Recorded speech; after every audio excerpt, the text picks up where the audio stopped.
Hello, welcome to HITC Sport, and I'm back! Oh my god, who the hell cares? Yep, since being cooped up in a small Syrian bunker for the duration of the World Cup nearly destroyed my soul, there's not even a shower down here. I felt like chucking my laptop off a bridge and just taking a nice, quiet, small, relaxing break. I've been drinking like a mad Egypt. But I'm back now, so no more, Where's the Irish guy? I'm right here, right? So don't worry, I'm not gonna be going anywhere else. Stop your abandonment issues. Anyway, don't worry, I'm not gonna waste anyone's time anymore. So let's just crack on with the video, shall we? And let's take a look at every Premier League club's best signing of the window. Arsenal, Socrates Papastopoulos. A man with a name so long it'd probably bankrupt a family of 6 just getting the name on the back of your shirt. Jesus Christ, his name looks as though someone has just thrown up a bowl of alphabet spaghetti all over the back of a football jersey. Still though, Socrates Papastopoulos, Christ, the commentators are going to need to lie down after every time he gets the ball, is a good player. I mean, he was a rock at the back for Borussia Dortmund for the last few seasons. Considering Arsenal's defence has looked about as leaky as my kitchen ceiling in recent months, seriously, that thing has been held together by fucking cardboard, then I would say that man is very badly needed. Bournemouth, Jefferson Lerma. Did you ever think you'd see the day Bournemouth would be spending £25 million on a human man? Bournemouth, the club who 10 years ago barely had a pot to piss in. The club who play in a stadium that honest to God just looks like a tin shed.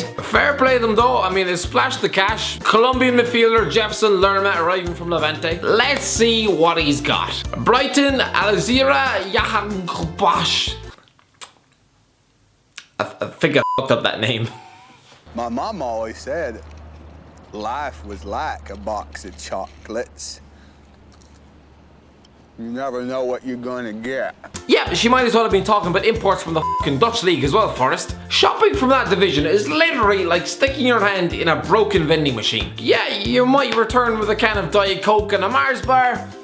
You could also come back with a bloody stump and a trip to A&E. Brighton will be hoping attacking midfielder and Iranian international Alzira Jahanbash, that is the most impossible name I've ever seen, will be more Luis Suarez than CM de Jong after 21 goals and 12 assists last season for AZ Alkmaar. God, I hope I never have to say his name again this season. Burnley, Joe Hart.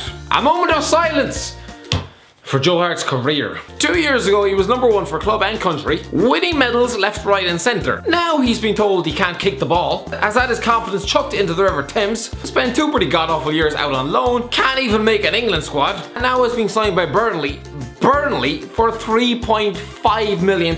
Money that could probably be found under Kieran Dyer's couch these days. It almost seems like Charles Hart, yes that's his name, look it up, has just blinked and turned into a mid-table keeper overnight. Good signing for Burnley though, who now have 3 England international goalkeepers on their books. Although let's be honest, Nick Pope has about as much chance of playing for his country again as the actual Pope. Cardiff City, Harry Arter. I mean, I guess, I don't know, Cardiff haven't signed that many great players this summer. Like, have they? I mean, I don't know. I mean, Harry Arter's a decent player. Let me know, Cardiff fans. Let's have a dialogue, alright? Let's have a talk. Once you've finished singing Neil Warnock's praising and ghosting that sheep from last night, let me know, tell me, who do you think is your best signing of the transfer window? Let me know. Chelsea, Jorginho. £57 million is quite a big fee for a 26-year-old who has played for his country 8 times. But hey, Sarri really wanted Jorginho. Arriving from Napoli, the Italian has fitted seamlessly into the Chelsea midfield and actually allows N'Golo and Kante to venture past the halfway line and free now and again without catching a fucking nosebleed. They look like they're gonna have a decent partnership this season. Crystal Palace, Max Meyer. I'm not sure what went wrong in Max Meyer's life, where he went from one of the Bundesliga's most coveted talents to having to practically spend the summer unemployed. Jesus Christ, if it got any worse, he'd probably have been considering opening a YouTube channel. The former German international is still only 22, and yeah, he's a free transfer coup for Crystal Palace. But come on, Max, what happened? Everton, Bernard. Everton, you absolute fat bastards. Leave some players for the rest of us, you greedy As if signing half of Europe wasn't bad enough last summer, now they've just gone and emptied their squad again and signed a bunch of new players. To be fair, they did sign a bunch of rubbish last year. I mean, David Klaassen, like, are we sure he wasn't the fan who just won a competition or something? Bernard is just one of the newbies at Goodison Park. Like, when I read that, I nearly fell off my goddamn seat. He's a Brazil international. He cost 40 million a couple of years ago. Like, how have Everton signed him? Fulham, Jean Seri. How? Just how did Fulham manage to persuade Jean Seri to sign for them? I almost feel like we should send a couple of lads in white coats to check in and see if this fella's alright in the head. You have offers from half of Europe's elite and decide no. No, I'll go and play with Alfie Mawson for a year. But still, what a signing though. Arriving from Nice for £30 million. Like, what is this? Huddersfield Town, Jonas Lossell. Well, this was just a no-brainer. Jonas Lossell, having excelled on loan last season, the goalkeeper was snapped up from Mainz on a permanent deal. I mean, they'd have been stupid not to do it. Leicester City, James Maddison. You might think £22 million is a lot for a player with no Premier League experience to his name, and you'll be right. But these are the actions of a club who just saw a big windfall of money come in for the Riyad Mahrez deal and a big gaping hole of creativity in their team. I mean, the former Norwichman is not Mahrez, but 14 goals last season, yeah, it's encouraging.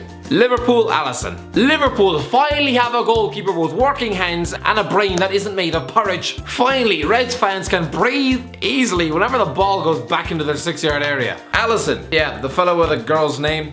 Brazilian number 1, £67 million, signed from Roma. I mean, he's already the club's best keeper since Pepe Reina, and he's only played one game. Remember that time he conceded a goal from a f***ing balloon? But look, we've been saying for years that this was a problem there for Liverpool. For years, and they never really addressed it. Don't know why. Alisson is a top-class shot stopper. I mean, he keeps Ederson on the bench. Great signing. Man City, Riyad Mahrez. So Mahrez, you finally have your move. Will you finally shut the f*** up now? Still though, I would love to see what this £60 million attacker can do in a team with a handbrake off when he no longer has to worry about Danny Simpson f***ing up it right back. Man United, Fred. If I told Man United fans 4 years ago that they would be signing a Brazilian called Fred, they would probably be hurling themselves off the nearest fucking bridge. But no, it's not that striker. It was just all the ball control and grace of a orange. Good lord, he was about as effective in front of goal at that World Cup as a dying squirrel. It is not that lump of Brazilian disappointment. It is instead a £52 million Shakhtar Donetsk midfielder who has the capability of unleashing Paul Pogba. Well, at least helping him play better. Newcastle, Kennedy. Newcastle fans are raging this summer. What the f*** is new? But to be fair, when Mike Ashley is throwing £90 million at a department store and £9 million on a striker who's not even good, no wonder the fans feel like chucking pig slurry at the nearest Sports Direct. Don't do that, by the way, lads. Christ above. Jesus Christ, the PR nightmare that would cause me. Rafa Benitez is effectively having to make a cup of tea without any tea bags, water, or even a fucking cup. If he gets the Magpies in the 10th, he just deserves the key, the freedom to the city. Last season's starlet Kennedy is back though. I mean, on loan, of course. You wouldn't actually expect Mike to reach into his wallet for anything over £15 million, would you? He'd probably sprain his wrist. Southampton, Danny Ings. Remember when Danny Ings had a career? It was around the time when Stoke City were able to put 6 past Liverpool. Since 2015, Danny Ings has scored once.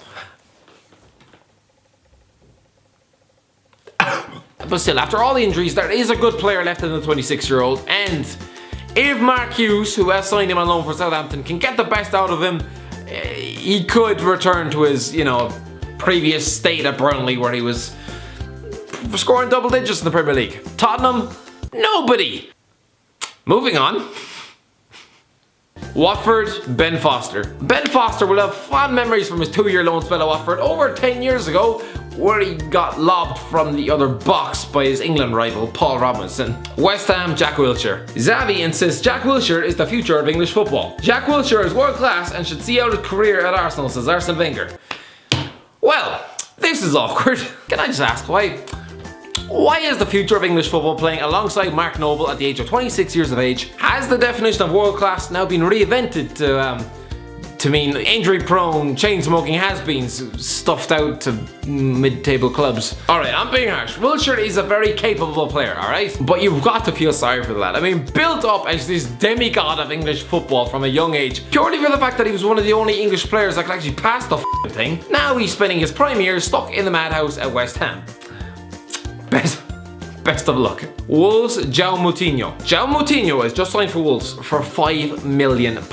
In a world where Everton just paid 10 times that for a winger who before last weekend hadn't scored since November. Wolves has just picked up Champions League regular, a 113 capped international, a Euro 2016 winner, a former £40 million player for peanuts, for money that Conor McGregor probably tipped his waitress with. Who are we kidding? McGregor doesn't tip anyone. Moutinho is going to add steel and experience to that midfield. I mean, literally, what a